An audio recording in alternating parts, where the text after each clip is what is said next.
আসসালামু আলাইকুম বন্ধুরা। তো আজকে চলে এলাম খুবই গুরুত্বপূর্ণ একটি বিষয় নিয়ে, যেটি হচ্ছে একাদশ শ্রেণীতে যে ভর্তি সিস্টেম রয়েছে সেখানে আহ, তোমাদের চতুর্থ বিজ্ঞপ্তির জন্য যারা অপেক্ষা করছো তাদেরকে নিয়ে মূলত স্পেশালি ভিডিওটা। তো অবশ্যই ভিডিওটি শেষ পর্যন্ত দেখবেন, যাতে বুঝতে পারেন। কিছু কনফিউশনজনিত প্রশ্নের উত্তর দেবো আজকে, এবং এখানে একটি বিষয় ক্লিয়ার করে দেই যে যারা এখনো চতুর্থ বিজ্ঞপ্তির জন্য অপেক্ষা করছে তাদেরকে আমি বেশ কয়েকটি প্রসেস শিখিয়ে দেব। তো সেই অনুযায়ী কাজ করলে অবশ্যই তোমার 1 বছর মিস যাবে না। এটা কনফার্ম করে রাখো যে তোমার 1 বছর কি যাবে না, মিস যাবে না। তো প্রথমে আমি বলি যে বেশ কয়েকটি প্রশ্নের মধ্যে কমন একটি প্রশ্ন যে ভাইয়া আমি অমুক কলেজে চয়েস দিয়েছি, তো আমার সেখানে এসেছে এবং সেই কলেজ আমার বাসা থেকে অনেক দূরে হয়, আমি সেখানে ভর্তি হতে চাচ্ছি না, এবং নিশ্চয়নের তারিখ কিন্তু অলরেডি চলে গেছে। সে সেখানে নিশ্চয়নও করেনি, সে বলছে যে আমি চতুর্থ বিজ্ঞপ্তিতে আবেদন করতে পারবো কিনা। তো তার উত্তর হচ্ছে অবশ্যই চতুর্থ বিজ্ঞপ্তি দিলে চতুর্থ বিজ্ঞপ্তিতে আবেদন করতে পারবে, এখানে কোনো দ্বিমত নেই। এবং এখানে একটি বিষয় ক্লিয়ার করি যে চতুর্থ বিজ্ঞপ্তি দিবে কিনা এটা নিয়েও কিন্তু অনেক ধোঁয়াশা সৃষ্টি হয়েছে, যে অনেকে বলছে যে দিবে না। তো তোমাদেরকে একটা পরিসংখ্যান বলি। এইবার প্রায় 20 লক্ষ শিক্ষার্থীর মতো শিক্ষার্থী রয়েছে যারা ভর্তি হবে। তো সারা বাংলাদেশে প্রায় 25 লক্ষের মতো কলেজ ভর্তির যে আসন, বরাদ্দকৃত আসন রয়েছে, সেটা প্রায় 25 লক্ষের মতো। তো এতগুলো আসনে আহ, আসনের শিক্ষার্থীর চাইতে আসন যেহেতু বেশি, তাহলে অবশ্যই যেই আসনগুলো ফাঁকা রয়েছে সেই আসনগুলোতে কিন্তু কলেজগুলো কিন্তু অবশ্যই শিক্ষার্থী পেলে সেখানে নিবে। এবং এই বিষয়টা একটু কনফার্ম করি যে জিপিএ 5 পেয়েও প্রায় 700 কি 800 শিক্ষার্থী এখনও কিন্তু চান্স পায়নি। এর কারণ এর কারণ কেন পায়নি সেটা নিয়ে আমি একটি ভিডিও তৈরি করব। তো আজকে যেহেতু চতুর্থ পর্যায় নিয়ে কথা বলবো, তো সেটা নিয়ে বলি যে চতুর্থ পর্যায়ের আবেদন যারা এখনো করনি তাদের মূলত কাজ হবে যে তারা যাতে আহ, খোঁজ নেয় অন্যান্য কলেজগুলোতে, যেহেতু কলেজ ভর্তি শুরু হয়ে গেছে। যেগুলোতে ম্যানুয়ালি ভর্তি নেয়, কিন্তু অনেক কলেজে ম্যানুয়ালি ভর্তি নেয়, এটা আমি জানি।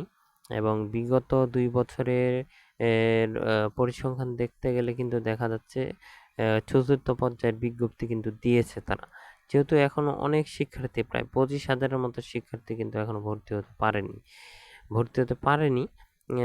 তার মধ্যে জিপিএ 5-এর সংখ্যাও রয়েছে।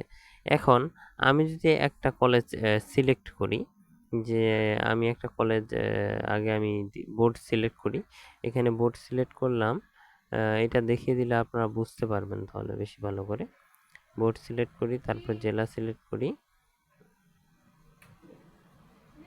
তারপরে আমি কিন্তু এখানে থানা সিলেক্ট করব। আপনারা আপনাদের থানা সিলেক্ট করবেন, তাহলে এখানে বুঝতে পাবেন। একটু ভিডিওটা লং হবে, ধৈর্য সহকারে দেখবেন, তাহলে পুরো বিষয়টা ক্লিয়ার হয়ে যাবে। এখানে এখন কলেজের তালিকা এসেছে, আমি থানা সিলেক্ট করলাম, জেলা সিলেক্ট করলাম, বোর্ড সিলেক্ট করলাম, এখানে এখন কলেজগুলো এসেছে। তো এইখানে একটা জিনিস লক্ষ্য করলে দেখা যাবে, আমি এখন একটা কলেজ এখানে সিলেক্ট করব, যে এই কলেজটাই সিলেক্ট করলাম, police line school and college, Thakurgaon. তো এটা আমি সিলেক্ট করলাম। এখন এখানে নিচে কিন্তু বরাদ্দকৃত আসনের সংখ্যা দেখা যাবে। এইখানে কিন্তু বরাদ্দযোগ্য আসন সংখ্যা এখনও 43টা আসন রয়েছে, মানে এই কলেজে এখনও 43টা আসন ফাঁকা রয়েছে। তার মানে কি এখানে কি তারা শিক্ষার্থী নেবে না? অবশ্যই নেবে। এবং পরে এখানে বরাদ্দকৃত আসন 3টি ফাঁকা রয়েছে এখনও। অলরেডি কিন্তু তৃতীয় পর্যায়ের নিশ্চয়ন শেষ হয়ে গেছে, এখন কিন্তু ভর্তি চলছে।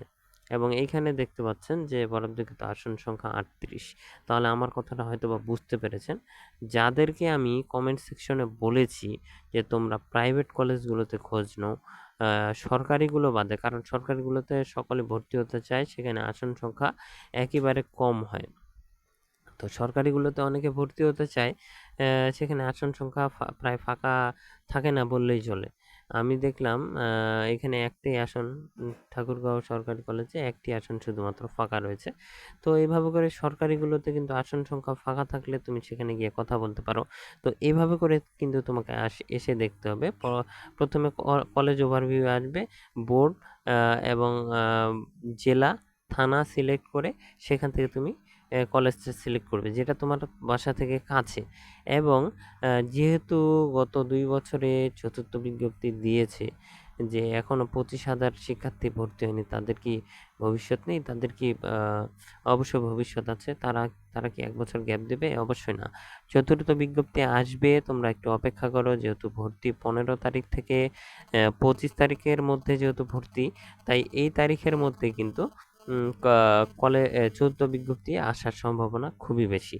তাই তোমরা একটু ধৈর্য ধরো এবং পাশাপাশি তোমাদেরকে আমি যে টেকনিকটা শিখিয়ে দিলাম, তোমার কাছে তোমার নিজের থানাতে তুমি যেই সমস্ত কলেজ রয়েছে সেই সমস্ত কলেজ তুমি সার্চ দিবে।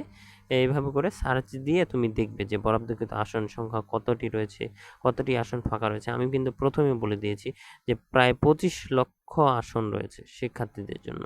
হিউজ পরিমাণে আসন। তুমি কিন্তু চাইলেই একটু চেষ্টা করলে কিন্তু তুমি পারবে। তো এই বিষয়টা বললাম, ক্লিয়ার করলাম। এখন অনেকেরই কমেন্টে রয়েছে যে আমি ইচ্ছাকৃতভাবে আমার আ ভুল করে কোটা সিলেক্ট করে ফেলেছি। তো আমার কিন্তু কোনো প্রকার কোটা নেই। তাহলে আমি কি করব? তো ভাইয়া তোমার ওই অ্যাপ্লিকেশনটা বাদ হয়ে যাবে। কারণ তোমার কোটা সনদ চাবে। সেক্ষেত্রে তোমার অ্যাপ্লিকেশনটা বাদ হয়ে যাবে। তাই তুমি চতুর্থ পর্যায়ের আবেদনের জন্য অপেক্ষা করতে পারো। পাশাপাশি তোমাকে এখানে তোমার নিজস্ব থানা ভিত্তিক, জেলা ভিত্তিক যে কলেজগুলো রয়েছে সেখানে বরাদ্দ কিছু আসন যেগুলো রয়েছে সেগুলোতে তোমাকে কিন্তু গিয়ে কথা বলতে হবে। তারা কিন্তু অবশ্যই অনেক কলেজেই রয়েছে ভর্তি নেবে। ভর্তি অবশ্যই নেবে। ডিগ্রি কলেজগুলো রয়েছে সেগুলোতে ভর্তি নেবে। তো এইখানে এই বিষয়টা কনফার্ম হয়ে গেল যে কিভাবে কি করব। এবং এখানে অনেকেরই আরও বেশ কয়েকটা প্রশ্ন রয়েছে। সেগুলো প্রশ্ন যেহেতু কমন তাই আমি একেবারে অ্যান্সারটা দিয়ে দিলাম। যেহেতু তোমাদের ভর্তিটাই হচ্ছে বর্তমানে মুখ্য প্রশ্ন, আমি কোনো প্রকার গ্যাপ দিব না, আমি ভর্তি হব। তোমাদের এই প্রশ্নটাই যেহেতু মুখ্য, তাই আমি এইভাবে করে উত্তরটা দিয়ে দিলাম। সবার প্রশ্নের একই ধাঁচে উত্তর দিয়ে দিলাম। তোমরা অনেকভাবে প্রশ্ন করেছো, কিন্তু তোমাদের যে প্রশ্নটা, সেই প্রশ্নের মুখ্য বিষয় হচ্ছে আমার যাতে ১ বছর গ্যাপ না যায় এবং আমি যাতে এইবারে ভর্তি হতে পারি। তো চতুর্থ বিজ্ঞপ্তি কিন্তু অতি তাড়াতাড়ি কিন্তু চলে আসবে। পাশাপাশি তোমরা এইভাবে করে কলেজ ওভারভিউ-এ গিয়ে এখানে কিন্তু সর্বনিম্ন জিপিএ, সর্বনিম্ন জিপিএ কত হলে ভর্তি হতে পারবে এটাও কিন্তু দেওয়া রয়েছে। এবং কলেজ না পাওয়ার কারণ, এতগুলো শিক্ষার্থী যে কলেজ পায়নি তার মধ্যে মুখ্য কারণ হচ্ছে অনেকে তার তার যে জিপিএ রয়েছে সেই জিপিএ যোগ্যতার চাইতে অধিক মানে কোয়ালিটি সম্পন্ন কলেজে চয়েস দিয়ে ফেলেছে। এইজন্য তার ওই কলেজে তার চাইতে যে বেটার তাকে কলেজ কর্তৃপক্ষ সিট দিয়ে ফেলেছে। এখন সিট দিয়ে ফেললে তো কিছু করার নেই। সিট ফিল আপ যদি হয়ে যায় তাহলে আমাকে তো সেখানে আবেদন করে কোনো লাভ নেই। লাভ আছে চতুর্থ পর্যায়ে তোমরাও এই ভুলটা কিন্তু করবে না। চতুর্থ পর্যায়েও কিন্তু গিয়ে তোমাকে এই ভুলটা করা সমীচীন হবে না। তোমাকে কিন্তু ভালো করে দেখে নিতে হবে যে এখানে আসন সংখ্যা কত রয়েছে। অনেকেই রয়েছে যে চতুর্থ পর্যায়ে আমি ভালো, ভালো কলেজগুলোতে সিলেক্ট নিজেকে মানে চয়েস দিব। সেখানে আমি সিলেক্ট হব। এই ভুলটা করা যাবে না। তোমাদেরকে অবশ্যই আসন সংখ্যা কতটা ফাঁকা রয়েছে এটা দেখে কিন্তু তোমরা আবেদন করবে। কথাটা অবশ্যই নিশ্চয়ই বুঝতে পেরেছো আমি কি বুঝাতে চেয়েছি।